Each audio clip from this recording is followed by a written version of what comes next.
Imogen, and I'm joined today by Shaheer Hafeez, Director in the ESG Strategy Group at KPMG, specialising in ESG strategy. Now, Shaheer, why is it important for companies to design a forward-looking ESG strategy? Three main reasons.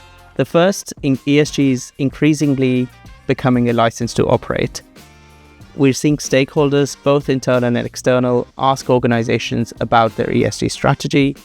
Whether it's customers who want to buy from sustainable businesses, whether it's prospective employees who want to work for businesses that have a positive impact, or regulators who are increasingly asking clarity and transparency for ESG strategies.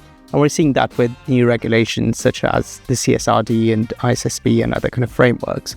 The second reason is ESG is a means of value preservation and creation. If businesses do not have an ESG strategy, there's a risk that they might fall behind competitors. They might lose their competitive advantage, but also it's a means for value creation. There's a lot of kind of positive financial impact that you can drive from ESG practices. A simple example I give is changing light bulbs.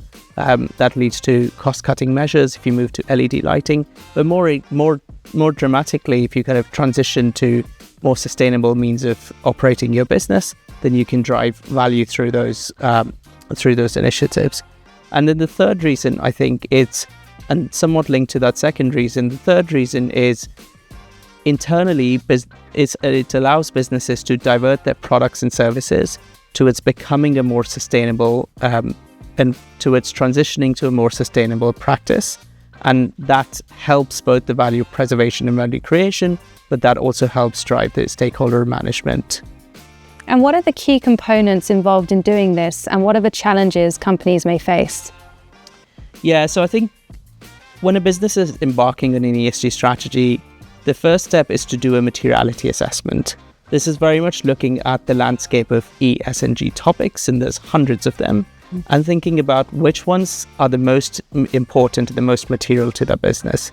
And that's looking at it from a financial lens. So how do ESG topics impact the business from a profit and loss or a cash flow or balance sheet perspective, and look at it from an impact lens.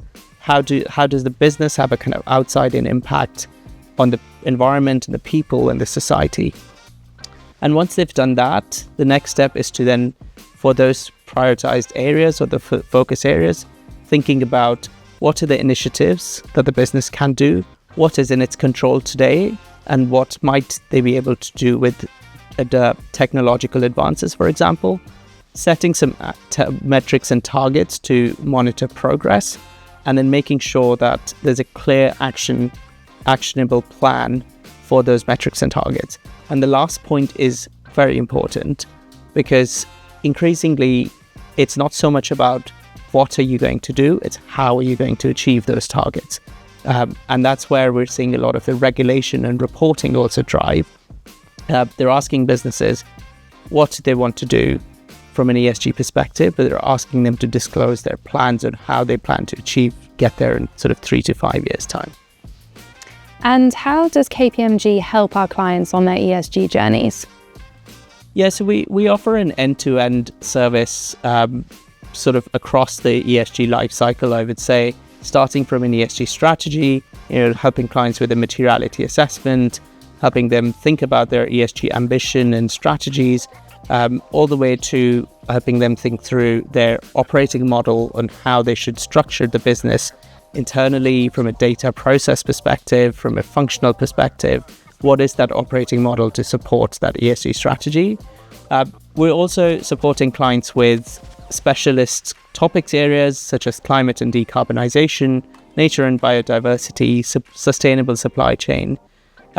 But also, just kind of taking a step back, ESG is quite frankly embedded in a lot of the services that KPMG offers. Whether we're doing a corporate strategy, we're thinking about ESG as a lens in that strategy. When we're doing infrastructure advisory work, we're thinking about ESG as a lens.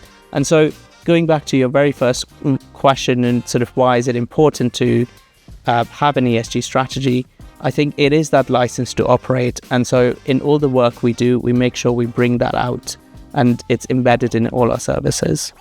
Oh, that's really interesting, and thanks for explaining so clearly. Thank you so much. We'll see you next time.